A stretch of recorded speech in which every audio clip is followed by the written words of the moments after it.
মশলা আলু fry recipe ভালো লাগলে লাইক শেয়ার কমেন্ট সাবস্ক্রাইব করে দিবে। হ্যালো বন্ধুরা, তোমাদেরকে কবিতা স্কুলে স্বাগত। আজকে করব মশলা আলু ফ্রাই। আলুটাকে আমি খোসা শুদ্ধ এরকম পাতলা পাতলা করে কেটে নিয়েছি। তেল দিয়ে দিয়েছি, পেঁয়াজ কুচি আর কালো জিরা ফোড়ন দিয়ে দিচ্ছি। কেটে রাখা আলুগুলো দিয়ে দিব।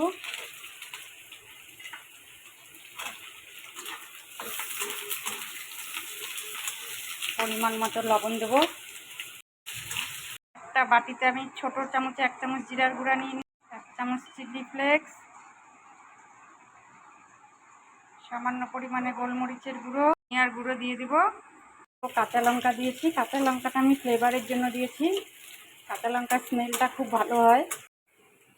আলুটা ভাজার সময় দেখবে আলুটা যেন সেদ্ধ হয়ে যায় আর লাল লাল করে ভেজে নেবে। আলুগুলো সেদ্ধও হয়ে গেছে আর একটু লাল লাল হয়ে গেছে। এখন আমি রেডি করে রাখা মশলাটা দিয়ে দিব। এটা এক্সট্রা কোনো মশলা না, যেটা ঘরে বেসিক মশলা থাকে সেটাই দিচ্ছি। মশলাটা দিয়ে একটু নেড়ে চেড়ে নামিয়ে নিব। বেশি ভাজলে কিন্তু মশলাটা পুড়ে যাবে। আমার মশলা ফ্রাই আলু ভাজাটা হয়ে গেছে, নামিয়ে নিব।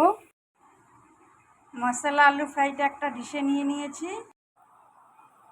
মশলা আলু ফ্রাইটা ডাল ভাতের সঙ্গে খেতে খুব ভালো লাগে। তোমরাও কিন্তু এটা বাড়িতে করবে এইভাবে। তোমাদের এই রেসিপি ভালো লাগলে লাইক শেয়ার কমেন্ট সাবস্ক্রাইব করে দিবে।